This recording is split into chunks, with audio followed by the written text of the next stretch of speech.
San Francisco. I'm Ben Kaplan, and this is the podcast where we define who we are and who we want to be. We are diverse. We are innovative. We are inclusive. We are change makers. Problem solvers. Activists. Leaders. Citizens. We are open-minded. Optimistic. There's hope for a better tomorrow. And you gotta give them hope. This is the podcast that's more than a podcast. San Francisco, they are the world champion. We are San Francisco.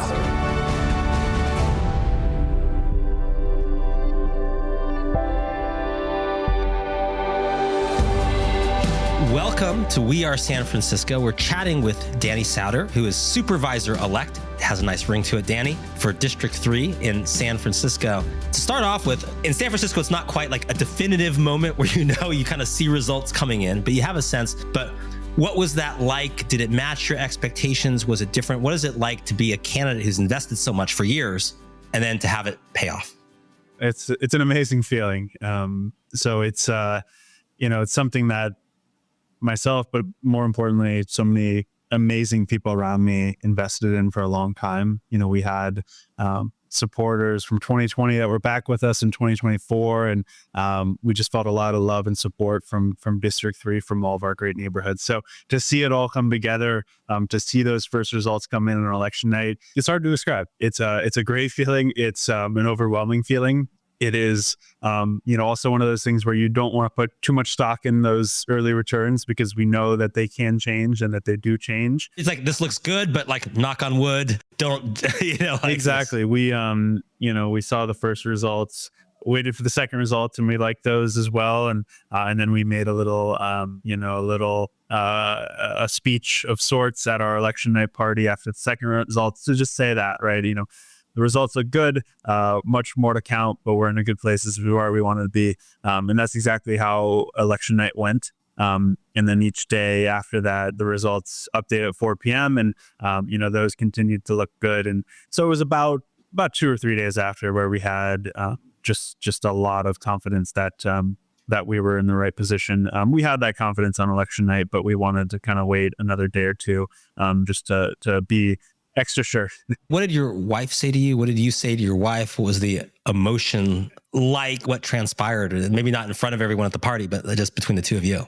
No, I mean, it was all happening in real time, right? We got together. The first thing to know is this is everyone by this point, is in a delirious state of sorts because, we've been out campaigning all day. We started that election day, we started about 4 or 5 a.m. with campaign work, getting out one last time to people before they get up so that they see our flyers and see our door hangers on the way to the poll. And so, we're all there, on the one hand, incredibly tired and exhausted. On the other hand, running off of a high of the campaign and all the energy and excitement around it. So it's a strange feeling that is hard to reproduce. But in that moment, I just felt a lot of love and a lot of support from everyone in the room, from my family, from friends, from, volunteers. So it was a really fun moment. Did anything about the results surprise you? Did you go in and do a deep dive and look at precinct and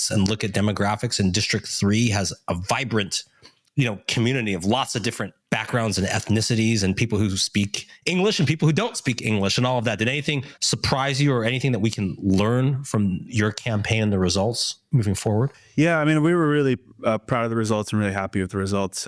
We did well in some of the precincts and neighborhoods that we thought we'd do well in. Just some of the communities that I've had more experience and more depth in. As you think about neighborhoods like North Beach and Russian Hill, we did really well there. And that gave us a lot of room in some of the other neighborhoods that we just didn't have as much depth in.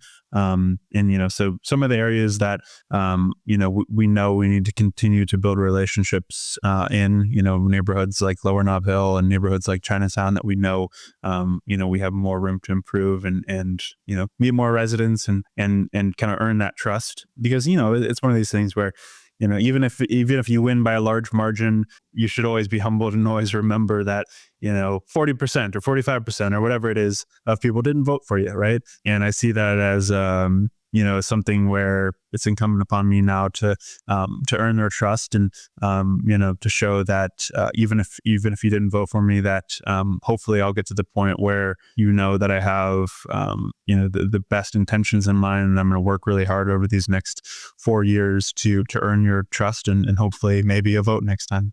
Take us through. We get through the campaign. You're supervisor-elect. There's this interesting interim period where you're getting ready. What your actual kind of swearing in day is when? January 8th. Take us through, I think it's maybe for people who don't know, what that process is like now that you're going to be a supervisor, but you have to ramp up. There's things you have to do. There's a staff, you get an office. What sort of happens between now, what has been happening and what happens between now and then for people who just don't know how that works? Yeah, it's an interesting process. It on the one hand, it feels like preparing for a first day of work for a new job. On the other hand, it feels like, preparing for school. There's a lot of, homework to do, in terms of thinking about all the different committees and what committee you might be a good fit for, and wanting to ask for, thinking about your new future colleagues.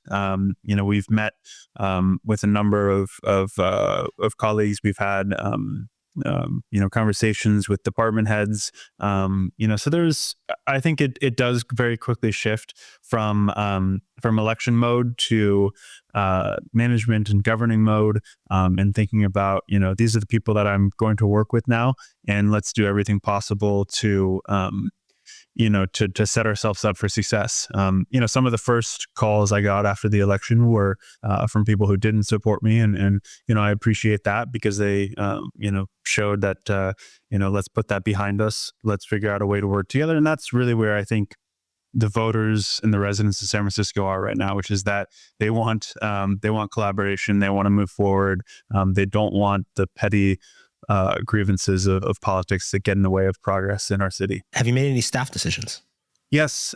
So we have a chance to hire four folks on our team. And as of a couple of days ago, I've got my full team in place. I'm very happy about that. It's going to be a mix of a few from the campaign side who are with me on the campaign team, that really bring that community experience. And then a few members on our staff who are currently with elected officials. So they'll have some more of that inside perspective, of actually working within the operations of City Hall. So I think it's going to be a really nice balance, and I'm excited. I think one of the biggest differences is as a supervisor, you're part of the legislative body of San Francisco.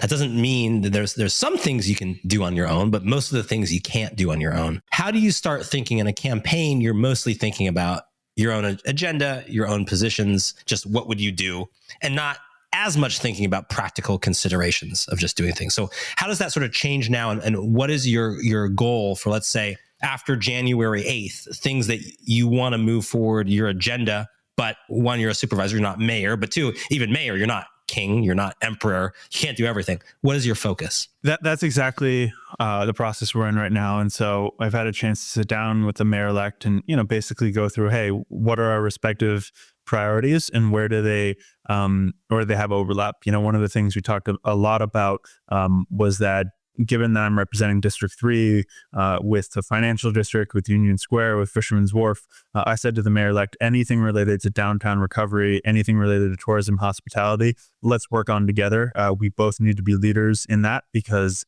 it's so vital to our economy, our budget, our jobs. And I think the recovery in general has been too slow on these areas concentrated on District 3 and these industries. So, that's just, for example, a priority I put forth, and we're already starting to think about some things to work together on.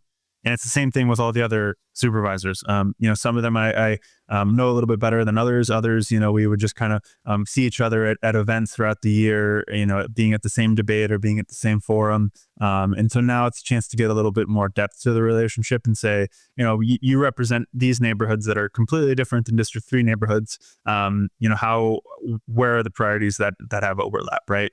And so, for example, there's a number of colleagues that I have the I think responsibility of representing Chinatown, but there are in San Francisco kind of many Chinatowns and many areas, whether it's the Richmond or whether it's parts of District 11 that have really rich API communities. And so there's going to be overlap in issues and legislative priorities for a number of my colleagues, even if they are not in the same district. There's shared values and shared communities.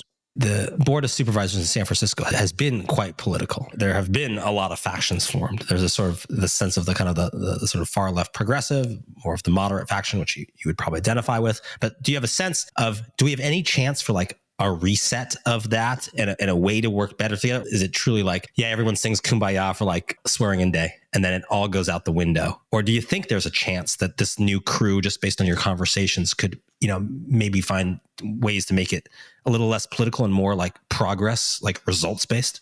I think there's a chance. I believe and I hope there's a chance. It's what I'm going to strive for. There's going to be conflict. There's going to be division that happens in any work setting, let alone in politics. So that will happen.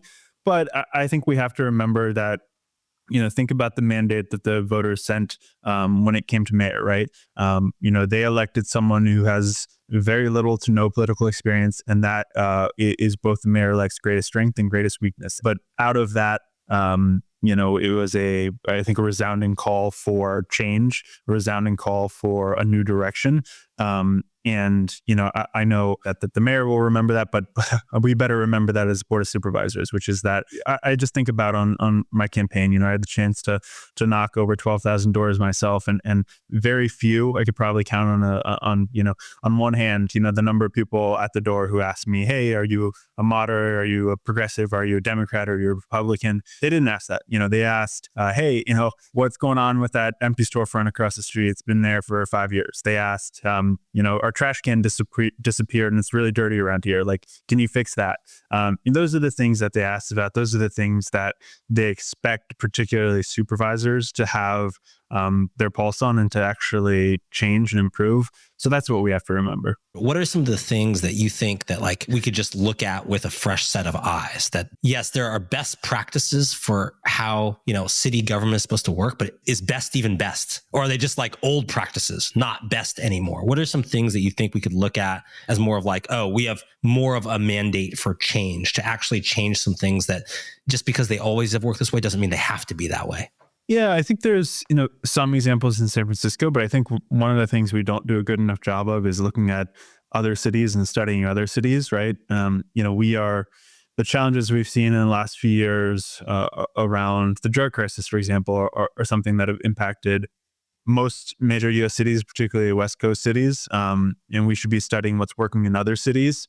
As you think about like challenges with downtown and the pandemic, those were very similar in most other major cities, but those other cities have bounced back and moved a little bit more quickly. So, for example, when we think about downtown and the massive amount of underutilized space there right now, I think in San Francisco, I think we have one or two office to housing conversions currently active. You go to other cities, for example, New York City just kicked off a 1,500 unit conversion from a office to a housing and apartments, right? What are they doing that we're not doing? Those are the things that I want to look at in detail. And so I think, that's an example where it's, let's look at other cities that are dealing with similar challenges and let's steal some of the best ideas. Well, I know. And I think one is, I always think of like Calgary, and I don't know how much you follow that, but Calgary is a great example because I think their goal was, I think, convert 6 million square feet of office space in the downtown over 10 years. And I think in the first 3 years, it was like 2 million square feet of office space. 1/3 of that was in some part of a conversion process. And so I think that's like a great example. And to some extent, like it would behoove us to like learn from all of the things that, and not just like the homeless issue. We'd kind of just like, people would say like, oh yeah, Houston. And they'd say like, Houston had some success on homelessness. And then we'd kind of like not update that for a while, just like use it for political purposes. Like we don't really want to learn the insights. We just want someone to have an example to back up our insight, as opposed to on an ongoing basis. I mean, that would be amazing if you were the supervisor to do that, to actually bring in that data on a consistent basis. And I do think there's some great examples in, point of Calgary, not all in the US also. Very well said. What about the inner workings? Like, have you thought about things like who is going to be, like last time around, who is going to be president of the Board of Supervisors? That was a multi-round. It didn't seem like it was going to be your predecessor in District 3, Aaron Peskin, and then it ended up being, have you thought about that? Have you heard about that? Is there discussions about that? What goes on leading up to something like who's going to be president of Board of Supervisors?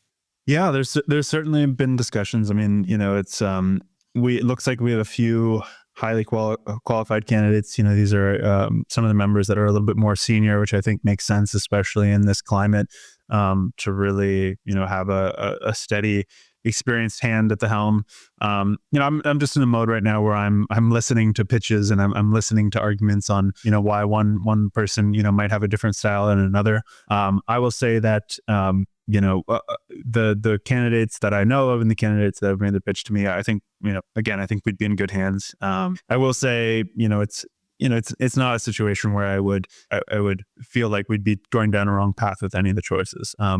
We are, to your point earlier, I think we are now a board that is not as extreme as some of the last class was in ideology, in just in presentation and in practice. And so I feel confident about our board that we have this incoming class. What about this idea? You said that Mayor-elect Daniel Lurie, this is sort of a change election. There's a mandate for change. Yes, we could go with an experienced person on the Board of Supervisors, but we also could not. We could also just go for change and let's mix it up and let's bring a fresh set of eyes. You had a very successful campaign. You weren't someone that it was a nail biter down to the end. You're also from District 3. It's at the economic core of San Francisco. So why not Board of Supervisors President Danny Sauter? Well, you're going to get me in trouble now with that idea. I'm seriously making a suggestion, but I'm also just saying, why should it be tenure on the Board of Supervisors that chooses this? Why not have a fresh perspective? Yeah, and look, I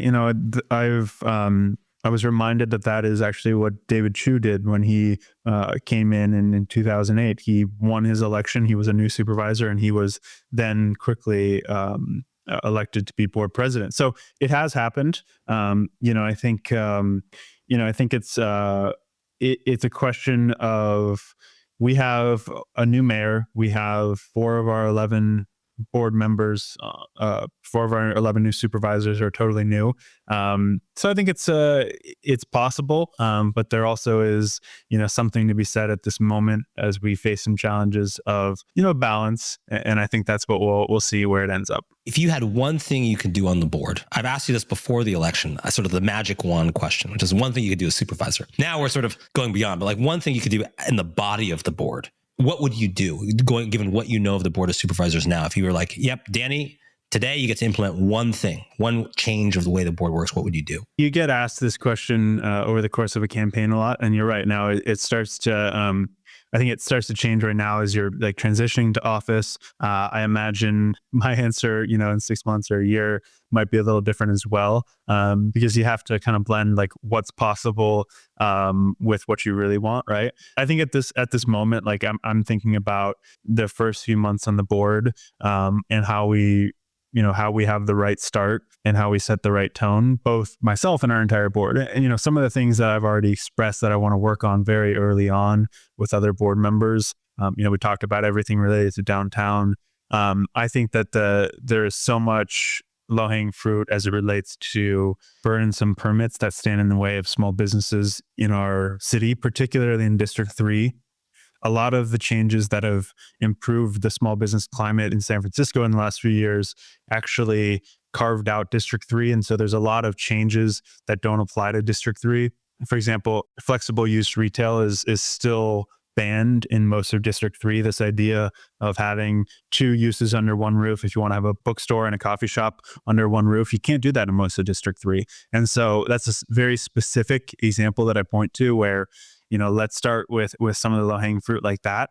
And then let's build up from there. I think so much of what the task at hand is restoring confidence in San Francisco, and that is restoring confidence in the government as a service provider of clean and safe streets. It is San Francisco as a brand. When you think about conventions coming back, when you think about tourism coming back, that's the challenge. And it's going to take hard work. It's going to take kind of, the perception and the reality.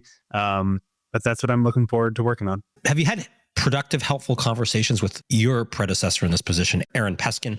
Not really from your political faction in San Francisco, but has there been a smooth transition? Do the staffs talk to each other? How has that gone? We're sitting down next week to dig into kind of how his office has worked and to take any best practices. It's a situation where, yes, our policies and politics that have differed through the years. But, someone like that has been around for so long, that has a really intimate understanding of the city, how it works and where it doesn't work. I'm going to take any and all advice and any and all knowledge from someone like that. It's also one of these things that I'm really quickly learning that, despite differences in politics, it's really important for a supervisor, particularly supervisor staff, to have a lot of focus on constituent services. It's kind of the customer service angle of this job. Knowing that, and I'm already getting this, but it's going to only increase, which is that, people, an average voter, an average resident, they might not know, which of the dozens of departments to reach out to, which of the 34,000 city employees to talk to. So they're going to come either to mayor, or more likely, they're going to come to their district supervisor. And so you have to act as a conduit to kind of connect them with whatever the resources, whatever the departments, the individuals, to get their problems fixed in the city. And that's something that I've seen. There's been moderate supervisors who do that well. There's been moderate supervisors who do that poorly. I think that when you think about re-election or about, just having a good, successful term in office, it is that customer service, that constituent service that I've observed really actually makes a difference. Less so the political leanings. You mentioned re-election. The nature of this, do you have to start like what happens for 2028? Does this stop? Does it not stop? Do you start thinking about that? How do you think about that? Because it just seems like, I don't know, from US president all the way down, it gets earlier and earlier and earlier. So how do you think about re-election now, given what you've just been through? I'm not thinking about it. I think my priority is to start well. In this term, there's even, campaign things we're still from this year that we're still finalizing and closing out. So it is common, within a year or two, for someone to open up a committee for their future one, just to have that as an option. I think the challenges I see in District 3 are things that they're certainly going to keep me busy these next 4 years. And, if it's work that I think we're making progress on, and if it's work that I think I still have a good perspective and good ability to lead on, then we'll look at the re-election. Do you see yourself as someone who is like a government servant, a politician? Is this your vocation, career moving forward? The way I approach this, public service, particularly community organizing within neighborhoods. And, that's what led me here. That's how I started in our neighborhood association, joining the board, becoming president, working on a lot of projects in the neighborhood.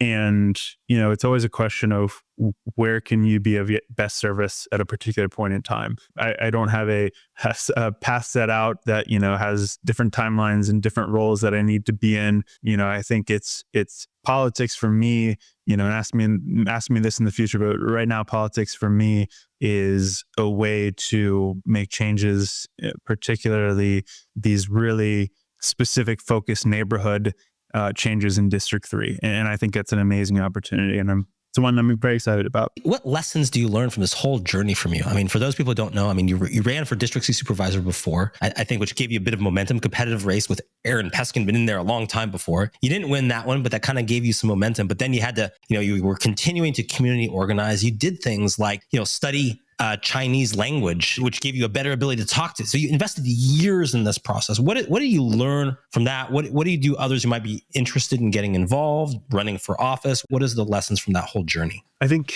the lesson is start early, pick something up that is an opportunity for people to see the type of work that you can do and that you will do in office.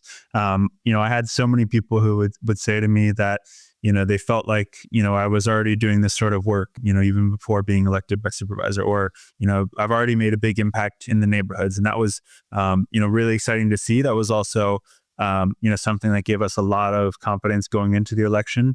I think, people want to see their candidates and see their options.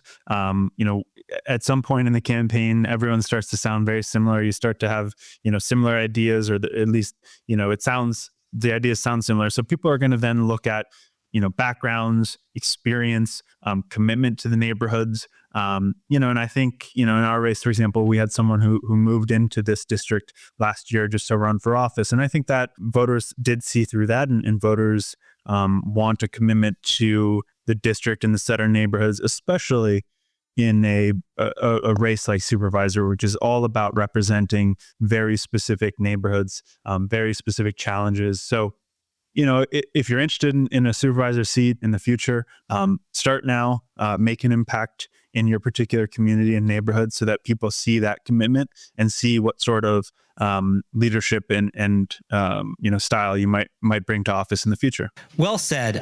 Congratulations, Danny Sauter, a supervisor-elect to District 3. Well done.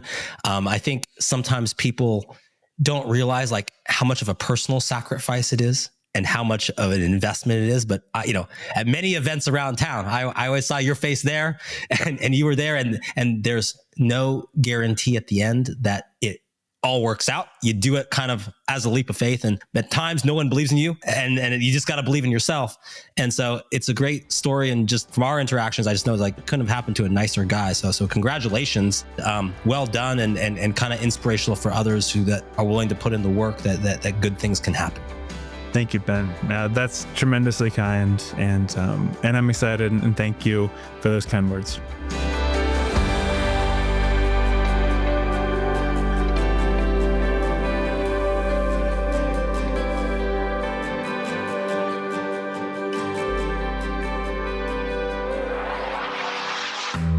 Want to join our movement to get San Francisco back on track?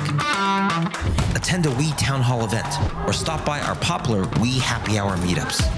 Better yet, join our data team, take the census, or help us audit the city budget.